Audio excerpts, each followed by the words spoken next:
Guys, I want to talk a little more about the power play. It's 0 for 15 so far this season. In the Army game, you had no shots on goal. You had 13 shots on goal in the power play against Stonehill, but gave up a shorthanded goal. And then BU, you only had 2 shots on goal, which came on the final power play, while BU had 4 shorthanded shots. What do you have to get doing? I mean, to get the power play get going here? I think just kind of get out of our own way a little bit. I think everybody's thinking about it at this point. And, we have a ton of talent on our roster, and our guys that are playing, they just got to relax and keep it simple. It's one of those things that you get the next one, and everybody will stop talking about it. So for me, I believe if we get one, in the first 10 minutes on Friday, we're going to score on it. It's just a matter. I mean, you did it against Stonehill with the shots in the 9 power plays, but is it just important maybe just shoot a puck and get it to the net and see what happens instead of trying to pass too much? Yeah, I just think simplifying the game. Anytime you're struggling to score, it's just if you get to the paint, that's where you score goals. So I mean, it's one of those things. We're perimeter right now. We just got to focus on getting some pucks to the net. We just got to take a deep breath and relax and not start counting how many we haven't scored on and just focusing on the next one and getting one. I mean, in a weird way, is it better you're slumping now instead of during the conference play? That way you can correct things before you head to conference play next week?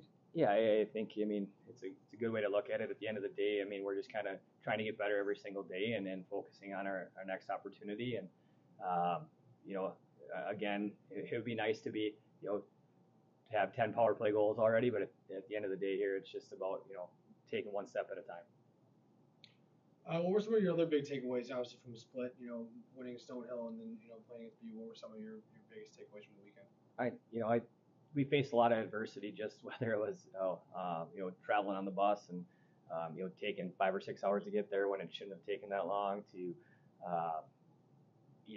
just weird things kind of happening. And the guys, again, stayed to the task.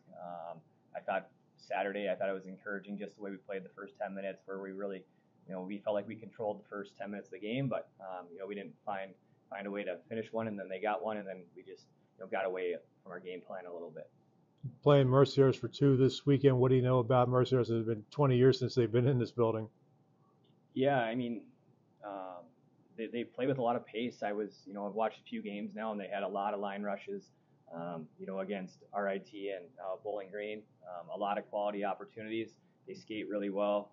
They're opportunistic, and it should be a fun series. Yeah, Rick Ogden's been there a long time at Mercyhurst. Have you ever chatted with him? What do and what's he like to chat with? Oh, he's a great man. He's funny. He's been around a lot. He's been coaching there for a long time, and he's done a nice job with his team. They are always competitive. They always work hard, and they're always well coached. Will this be a weekend where you maybe give Kyle one of the games off, maybe put the other goalies in before you head to league play?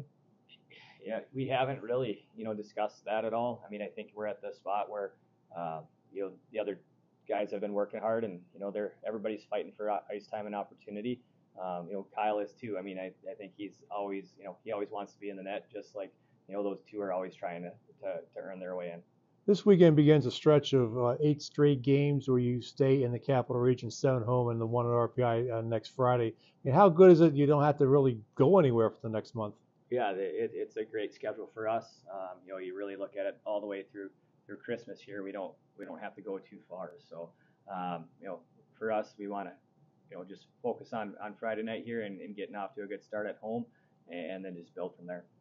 Building off that, you mentioned the tough travel. You have 2 at home against the same opponent for the same time, first time this year where you have 2 against 1 opponent. How does that kind of change preparation where you just have 1 opponent to prepare for? Well, as a staff, it allows you to really just focus in, on that team and then focus in on yourself. So it's been great for us. I thought our practice yesterday was outstanding.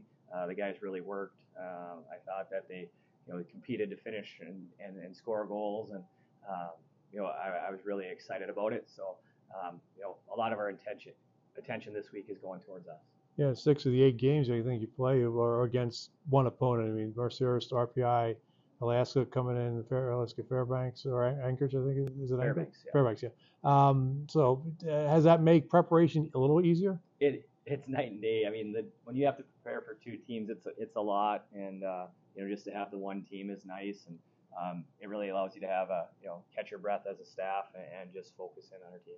You guys wore the white jerseys on the road for both games last weekend. What was that about? And the way it looks right now, the schedule, because RPI is having their blackout next Friday, you guys may not be wearing the Garnet jerseys until after Thanksgiving, unless you decide to wear it against RPI here at home.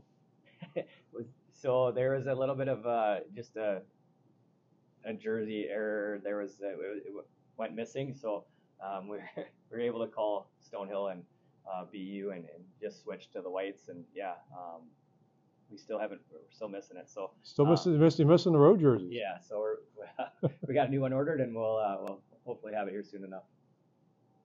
Everybody healthy at this point? Everybody's great spot.